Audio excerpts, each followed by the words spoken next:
Hello, I'm Michael, and if you're here, it's because you're as attracted to fear as I am.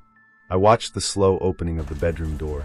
I thought it was my father who had gotten up to go to the bathroom, but I didn't hear him leave, so I thought he had simply opened the door to allow more air to enter. Therefore, I didn't focus as much. I didn't open my eyes and continued trying to lie down. But just at that moment, I heard the mocking mockery of a young girl. Good evening to all the members of Frequentia Paranormal.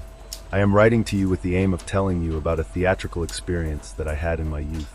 At that time, I was barely 11 years old, and it is something that, since that moment, has made me have the conviction that, along with what we observe, there is a spiritual world.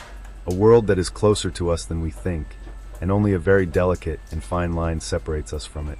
I believe that this obstacle is so fragile that sometimes circumstances and scenarios like the one I will tell you below occur. This happened back in the year 1990, and I have not suffered anything so grim since that day. During that time, we resided on a ranch that my parents had under their care. Those responsible were to manage it, feed the animals, and provide maintenance to everything required, from vehicles to buildings and all existing equipment. The field was very far from any town, and we did not have electricity. To keep ourselves illuminated when the sun went down, we used candles and other tools made from glass containers, denim wicks, and diesel. Only to go out on patrol at dawn and supervise the ranch, we used battery-powered lamps. My family at that time was made up of my parents, a slightly older brother, my two younger sisters, and me. The cabin where we lived was only made up of two spaces. One was the sleeping room, and the other was the kitchen space. One on each side, divided by a small corridor. The bathroom was beyond these, and we needed to get out and walk a few steps to reach it. It was summer on the night this terrible experience occurred. My brother and I were experiencing great heat, so we chose to lie down outside the rooms in the corridor. This only had a cyclonic mesh door, which prevented the dogs from entering the small home. We made a lay with cardboard below, and on top, we spread various blankets to avoid lying directly on the ground. It was the first night that we slept outside. That night in particular, the heat was unbearable, but my parents and my younger sister stayed inside. At approximately 3 in the morning, I woke up due to the need to go to the bathroom, opened the screen door, and left the home. I felt very comfortable with the air that came from every corner, and the moon illuminated everything clearly. It was the only source of light that counted outside. After fulfilling my requirements, I returned to the corridor and lay down again. He was on his back with his eyes closed, enjoying the fresh air flowing through the door. Suddenly, I heard the sound of the bedroom door gradually opening. I thought it was my father who had gotten up to go to the bathroom, but I didn't hear him leave, so I thought he had simply opened the door to allow more air to enter. Therefore, I didn't focus as much. I didn't open my eyes and continued trying to lie down. But precisely at that moment, I heard the mockery of a little girl, and despite having younger sisters, that was not perceived in any of them. Confused, I opened my eyes and looked at the door of the room that only had an opening of 20 centimeters, and in the midst of all that darkness, I observed a girl who was emerging behind her. I was only able to perceive half of his face, which corresponded to his left eye, half of a smile that allowed him to see his teeth, and also a portion of his straight hair. And when she realized that he was watching her, she closed the door and laughed again. I could hear her clearly. That little girl was playing with me, while I didn't know what to feel or what to reflect on. I was aware that this girl did not belong to any of my sisters, but I could not imagine that it could be anyone else, since we did not have visitors. She was not accompanied by other relatives or friends of my sisters. I was paralyzed, lying there, staring at the door and amazed at what was happening. Suddenly, he heard the sound of the door opening and closing again, but this time, it did so completely, and that girl stood right in the frame, leaving herself visible. And right at that moment, I experienced the deepest fear I have ever had in my entire existence, since at that moment I understood that I was wrong. That girl did not belong to any of my sisters.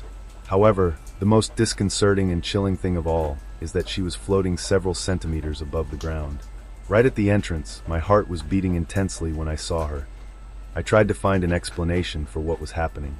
I clearly remember that she was a little girl, maybe 4 or 6 years old, with short hair, and she was wearing a white dress. She was aware that I was watching her carefully, and that it had me extremely confused. I am aware of this because he once again let out a disturbing smile and walked into the room, closing the entrance again. Then she heard the door creak again as she opened it, and she was there again, standing on the edge. Then he repeated the same action, as if he were playing with me. His laugh was disturbing, it was unusual. It really gives me chills remembering it. I tried to take off the blanket to cover myself completely from head to toe. However, my brother had it trapped in his body, and I couldn't cover myself completely. Therefore, the only thing I could do was lie on my stomach, so as not to see her anymore, longing and hoping that she would go away and let me feel safe again. However, it was quite the opposite. I heard his laughter as he approached, and I felt that he stood right next to me. It was fear. I had never felt so vulnerable before, and she did what I never imagined would happen. He stood up and, while laughing, started biting my ribs with his fingers. I continued face down, covering my face with my arms, begging her to go away and leave me alone. But she didn't. She continued laughing and having fun with me.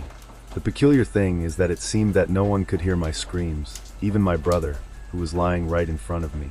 Finally, after several seconds or minutes from inside the room, my father questioned what was happening to me, and then he stood up and left the room with a lamp in his hand. Within that same moment, I stopped hearing the little girl's laughter, and she left me alone. I think it was right at that moment that it went into hiding, since I didn't find it later. My father came out and asked me if everything was okay. I got up and went into the room immediately. I was very confused and almost on the verge of crying. I told him everything that happened, and I think he supported me from the first moment, since he told me that it was better for me to sleep with them again. It was the first and last night that I slept outside. Now calmer, she didn't tell me how the little girl was able to open the door, since we always left it tied with a wire to prevent my sisters from going out into the fields at night. In fact, she opened it like it was nothing, and when my father stood up to look at what was happening, he had to first pull the wire to open the entrance. It is one of the many events that I do not understand how it happened, apart from the fact that my brother did not wake up until the next morning and did not notice anything. Until now, 33 years later, I do not know who that girl could have been, since luckily, it was the only time I saw her.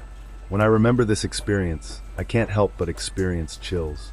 However, upon careful reflection, I consider that this little girl was not bad, but rather a restless and playful spirit who that night chose to have fun with me.